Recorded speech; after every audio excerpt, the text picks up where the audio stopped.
नमस्कार, आप देख रहे हैं खबर उत्तर प्रदेश। मैं हूं आपके साथ तन्वी। रुक करते हैं खबरों का, लेकिन उससे पहले एक नजर डालते हैं इस वक्त की हेडलाइंस पर। राष्ट्रपति का मथुरा दौरा, आज स्टेशन पर ढोल नगाड़ों से होगा स्वागत। दीवारों पर नजर आएंगी श्री कृष्ण की लीलाएं। सीएम योगी आदित्यनाथ की मेजबानी में लखनऊ में लगेगा युवा शक्ति का महाकुंभ। राष्ट्रीय जम्बूरी में बिखेरेगी स्काउटिंग की नई रंगत। उत्तर प्रदेश में बूढ़े माँ बाप को दुख दिया तो घर से होंगे बाहर, संपत्ति पर नहीं रहेगा कोई अधिकार। योगी सरकार वरिष्ठ नागरिक कल्याण नियमावली में करेगी संशोधन।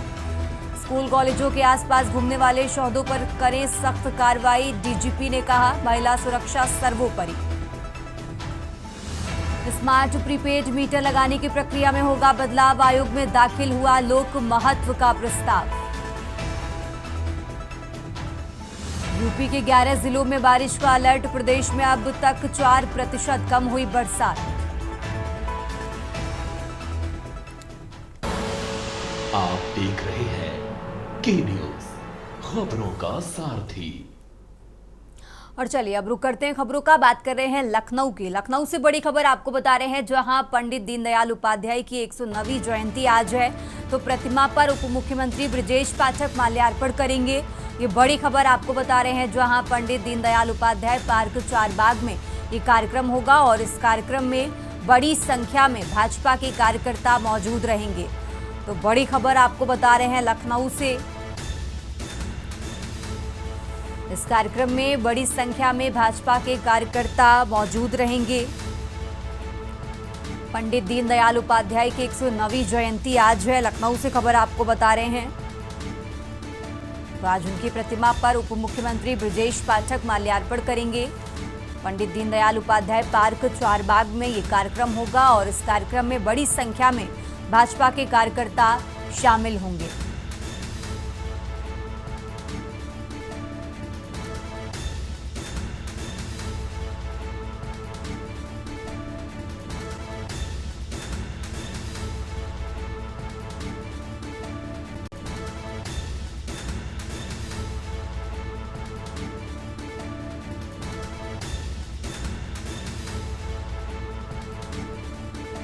तो लखनऊ से खबर आपको बता रहे हैं, पंडित दीनदयाल उपाध्याय की आज 109वीं जयंती है। इसी को लेकर कार्यक्रम का आयोजन किया गया है और इस कार्यक्रम में भाजपा के कई कार्यकर्ता शामिल होंगे। आपको बता दें, इसी कार्यक्रम में ब्रजेश पाठक उनकी मूर्ति पर माल्यार्पण करेंगे। पंडित दीनदयाल उपाध्याय पार्क चारबाग में ये कार्यक्रम है और इस कार्यक्रम में बड़ी संख्या में भाजपा के कार्यकर्ता शामिल होंगे।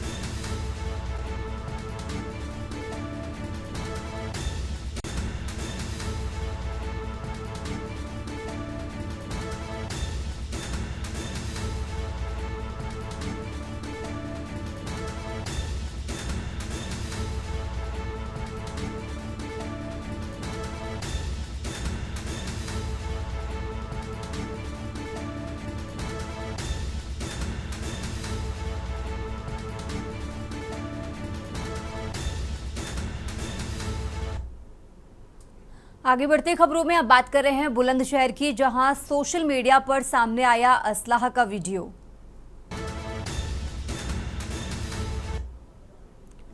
तो युवक ने भौकाल दिखाने और दहशत फैलाने के लिए रील बनाई है। बुलंदशहर से खबर आपको बता रहे हैं, जहां युवक ने 2 अलग अलग फोटो सोशल मीडिया पर वायरल किए। एक वीडियो में अवैध हथियार से फायरिंग कर रहा, तो वहीं बात करें दूसरी फोटो की, तो दूसरी फोटो में नजर आ रहा अवैध हथियार। पुलिस से कार्रवाई की मांग कर रहे हैं यूजर्स। और आगे बढ़ते खबरों में अब बात कर रहे हैं अलीगढ़ की। अलीगढ़ से खबर आपको बता रहे हैं, जहाँ अलीगढ़ पहुंचे डिप्टी सीएम, कार्यक्रमों की भरमार। पंडित दीनदयाल की 109वीं जयंती पर श्रद्धांजलि अर्पित करेंगे। अलीगढ़ से खबर आपको बता रहे हैं, कस्तूरबा गांधी विद्यालय का निरीक्षण भी करेंगे। तो जीएसटी उत्सव में व्यापारियों से मिलेंगे डिप्टी सीएम, ये बड़ी खबर आपको बता रहे हैं। 11:50 पर संयुक्त चिकित्सालय में प्रदर्शनी का शुभारंभ करेंगे और इसके बाद प्रेरणा उपवन वाटिका का लोकार्पण व मूर्ति अनावरण भी करने वाले हैं। और इसी के साथ 12:40 पर पार्टी कार्यालय में पदाधिकारियों से मुलाकात करेंगे। और इसी के साथ आपको बता दें, 1:30 पर स्पोर्ट्स कॉम्प्लेक्स का निरीक्षण करेंगे डिप्टी सीएम। तो साथ ही भाजपा विशाल कार्यकर्ता मिलन समारोह में भी शामिल होंगे। जिला प्रशासन डिप्टी सीएम के कार्यक्रम को लेकर तैयारियां पूरी कर चुका है। अलीगढ़ से खबर आपको बता रहे हैं।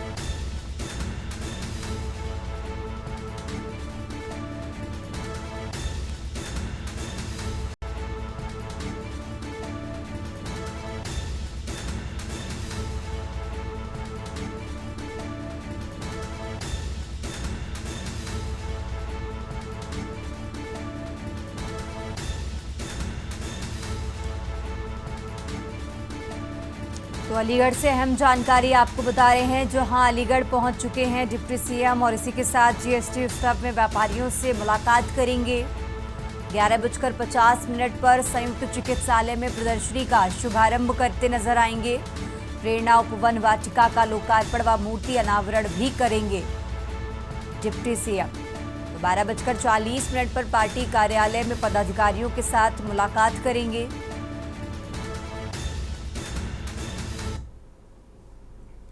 और चलिए आगे बढ़ते खबरों में अब बात कर रहे हैं बरेली की, जहां डीआईजी अजय साहनी की रेंज में अभियान चलाने के निर्देश दिए गए हैं।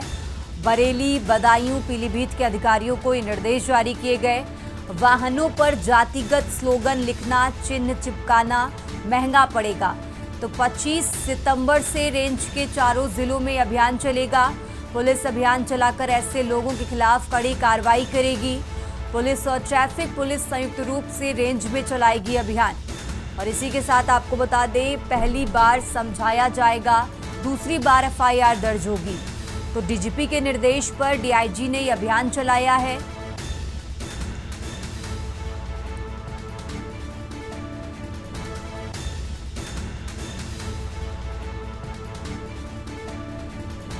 तो बरेली से खबर आपको बता रहे हैं, डीआईजी अजय साहनी की रेंज में अभियान चलाया जाएगा। बरेली, बदायूं, पीलीभीत के अधिकारियों को निर्देश जारी किए गए हैं।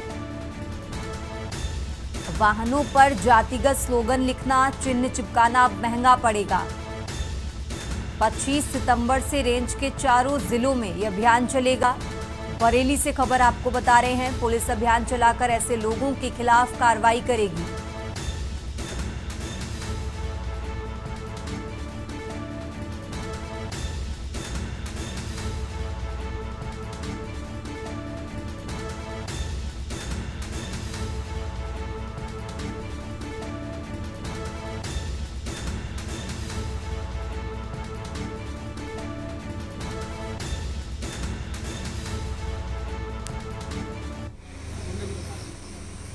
ये माननीय उच्च न्यायालय का एक निर्देश आया था, जिसके क्रम में मुख्य आदेश जारी किया गया और डीजीपी सभी पुलिसकर्मियों को निर्देश जारी किया गया है।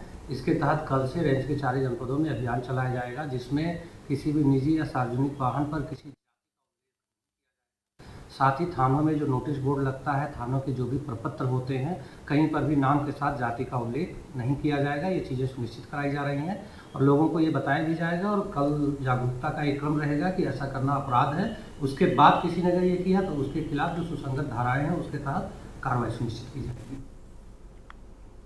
आगे बढ़ते खबरों में बात कर रहे हैं बुलंदशहर की, जहां सोशल मीडिया पर सामने आया असलाह का वीडियो। युवक ने भौकाल दिखाने और दहशत फैलाने के लिए ये रील बनाई है। युवक ने 2 अलग अलग फोटो सोशल मीडिया पर वायरल की। तो एक वीडियो में अवैध हथियार से फायरिंग कर रहा, तो वहीं दूसरी फोटो में अवैध हथियार नजर आ रहा है। पुलिस से फिलहाल कार्रवाई की मांग कर रहे यूजर्स औरंगाबाद थाना क्षेत्र के निवासी शबाब हैदर। बुलंदशहर से खबर आपको बता रहे हैं।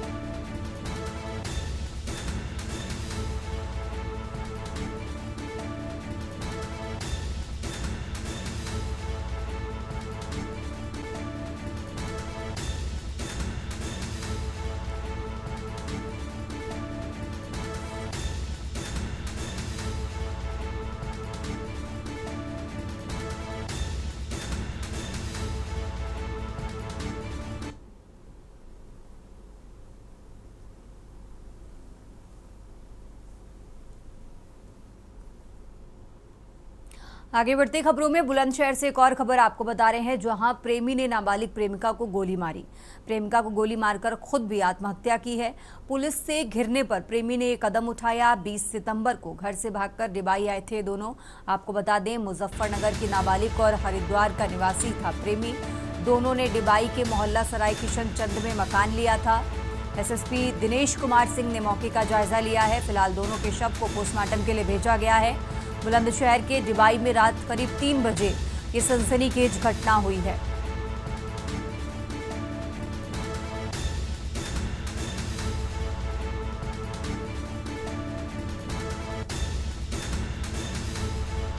और इसी खबर पर ज्यादा जानकारी के लिए हमारे साथ अनिल मीणा जुड़ चुके हैं। अनिल, जिस तरीके से जानकारी मिल रही है कि प्रेमी ने पहले प्रेमिका को गोली मारी, उसके बाद खुद भी आत्महत्या कर ली है, इस पूरे मामले पे क्या कुछ अपडेट है आपके पास, जरा दर्शकों को बताइए। जी देखिए तनवी, बिल्कुल मैं आपको बता दूं, जनपद बुलंदशहर के डिवाई कोतवाली क्षेत्र में एक हैरान कर देने वाला मामला सामने आया है। अगर बात की जाए 20 सितंबर को मुजफ्फरनगर छपार थाना क्षेत्र की एक नाबालिग लड़की हरिद्वार के एक युवक के साथ फरार हो गई थी। और फरार होने की अगर बात की जाए तो लगातार परिजनों के द्वारा थाने में तहरीर दी गई। तहरीर की अगर बात की जाए तो तहरीर के बाद पुलिस लगातार उनकी जांच पड़ताल में जुटी हुई थी। और जांच पड़ताल में जुटने के बाद में जैसे ही पुलिस को सूचना मिली कि जनपद बुलंदशहर के डिवाई कोतवाली क्षेत्र में लड़की और प्रेमी दोनों एक साथ रह रहे हैं, तो पुलिस हम उसके रिश्तेदारों को लेकर डिवाई पहुंची करीब 3 बजे। और जब प्रेमी ने पुलिस से घिरता हुआ देखा तो सबसे पहले प्रेमी ने अपनी प्रेमिका को गोली मारी। और गोली मारने के बाद में फिर उसने खुद को गोली मारी। दोनों की ही मौके पर दर्दनाक मौत हो गई है। हालांकि घटना की जानकारी मिलते ही जनपद बुलंदशहर के एसएसपी दिनेश कुमार सिंह वहां मौके पर पहुंचे हैं। और मौके पर पहुंचने के बाद फोरेंसिक टीम और तमाम कई थानों की पुलिस फोर्स वहां मौके पर पहुंची है। मुजफ्फरनगर की जो छपार थाना जो पुलिस आई थी वो भी वहां मौके पर थी। उसने पूरी जानकारी जनपद बुलंदशहर के एसएसपी को, मुजफ्फरनगर की पुलिस के द्वारा जनपद बुलंदशहर के एसएसपी को दी गई। एसएसपी ने मौके पर पहुंचने के बाद में जो मृतक प्रेमी प्रेमिका थे दोनों के सबको फोरेंसिक टीम के द्वारा पंचायतनामा भर के पोस्टमार्टम के लिए भेजा गया है। और हालांकि बात की जाए इस घटना से जनपद बुलंदशहर में सनसनी का माहौल है। हालांकि परिजनों की अगर बात करें, जो लड़के के परिजन और लड़की के परिजन दोनों ही वहाँ पोस्टमार्टम हाउस पर पहुंच गए। दोनों को बहुत बहुत शुक्रिया आपका तमाम जानकारी दर्शकों तक पहुँचाने के लिए। फिलहाल यहाँ रुकते हैं एक छोटे से ब्रेक के लिए, फौरन हाजिर होते हैं। आप देख रहे हैं के न्यूज, खबरों का सारथी। ब्रेक से वापस आ चुके हैं और सीधा आपको लिए चलते हैं नोएडा। यहाँ यूपी इंटरनेशनल ट्रेड शो में सीएम योगी पहुंचे हुए क्या कुछ कह रहे हैं, सुनिए। हम सब इस बात को जानते हैं कि वन नेशन वन टैक्स जुलाई 2017 में लागू हुआ था। टैक्स के अलग अलग जो रूप थे, जो न केवल एक व्यापारी को बल्कि एक उपभोक्ता को भी न परेशान करते थे बल्कि भारी उलझन में डालते थे। 2017 में उठाए गए उन कदमों के उपरांत उस समय जो 4 स्लैब्स थे उनमें मुख्य 2 स्लैब्स ही अब इस नई सुधार के अंदर जीएसटी रिफॉर्म के माध्यम से हम सबको देखने को मिलेंगे। और इसमें न केवल अर्थव्यवस्था को मदद मिलेगी, पिछले 4 दिनों के अंदर हम लोग इस बात का एहसास किया है कि मार्केट में एक नई जीवंतता देखने की है। उपभोक्ता तेजी के साथ बाजार की ओर रुख किया है। क्या गरीब, क्या किसान, क्या श्रमिक, क्या व्यापारी, हर एक तबके को जैसे एक नया जीवन दान मिला है। और इससे व्यापक पैमाने पर रोजगार के सृजन के साथ साथ उत्तर प्रदेश जैसे राज्य के लिए ओडीओपी सेक्टर के हमारे उद्यमियों को एक प्रकार का ये नया जीवन दान प्राप्त हुआ है। मैं इसके लिए हृदय से आदरणीय प्रधानमंत्री जी का उत्तर प्रदेश के अपने सभी नागरिकों की ओर से, यहां के उद्यमियों की ओर से हृदय से आभार व्यक्त करते हुए आज के इस यूपी इंटरनेशनल ट्रेड शो के उद्घाटन के अवसर पर वे पधारे हैं। इस अवसर पर मैं हृदय से स्वागत और अभिनंदन करता हूं।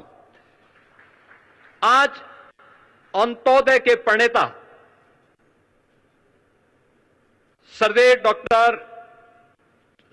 पंडित दीनदयाल उपाध्याय जी की पावन जयंती भी है।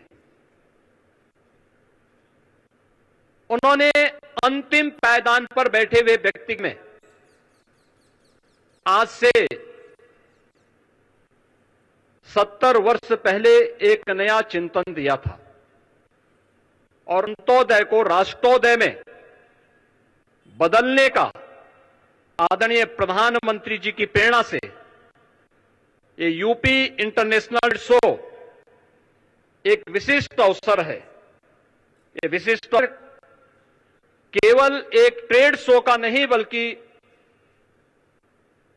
वर्तमान की उन आर्थिक चुनौतियों का सामना करने के साथ ही आत्मनिर्भर भारत के स्वदेशी मॉडल का और make in India, make for the world के उस प्रधानमंत्री जी के विजन का एक स्वरूप है, जिसका जो करने के लिए स्वयं आदरणीय प्रधानमंत्री जी आज इस समारोह में पधारे हैं।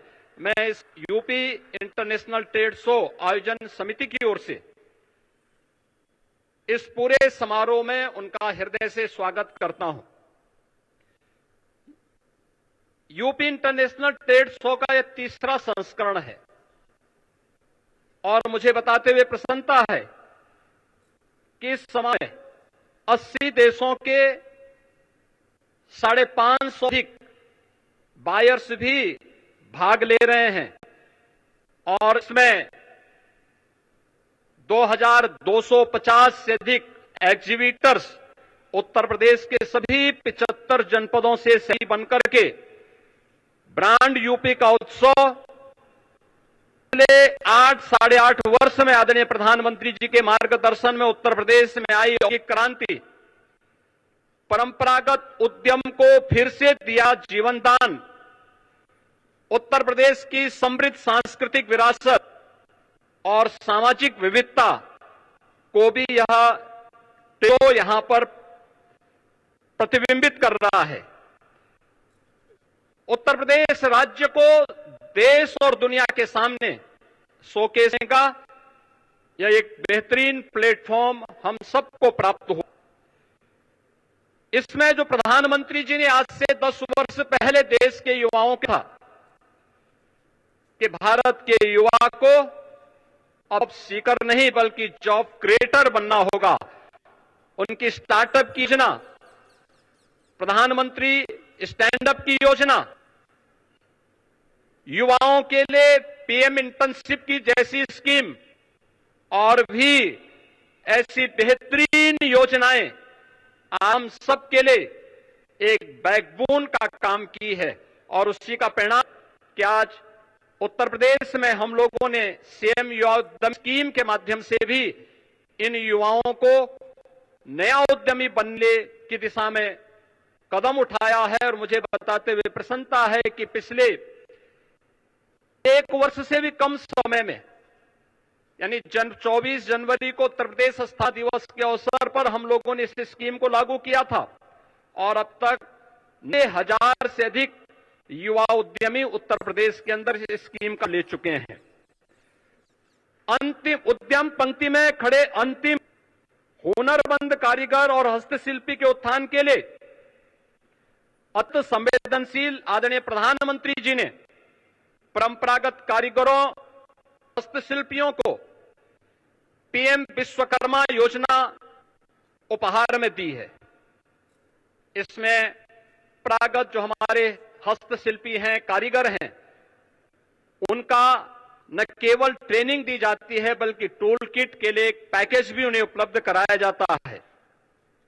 उन्हें राज्य सरकार की ओर से ओडीओपी और विश्वकर्मा श्रम सम्मान जैसी योजना माध्यम से भी उनकी ट्रेनिंग और उन्हें टूल किट वितरण करते 4 लाख से अधिक ऐसे हस्तशिल्पी और कारीगरों को वहां पर ट्रेनिंग देकर के वोकल फॉर लोकल मंत्र को स्वदेशी का एक संकल्प देकर के हुनरमंद कारीगरों को भी एक नया बाजार उपलब्ध करवाने का यह एक प्लेटफॉर्म बना है।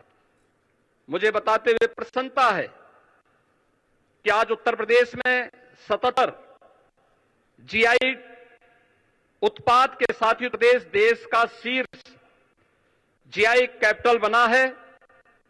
इस वर्ष हम लोगों ने 75 नए उत्पादों को जीआई टैग प्राप्त करने के लिए आवेदन हम करने जा रहे हैं।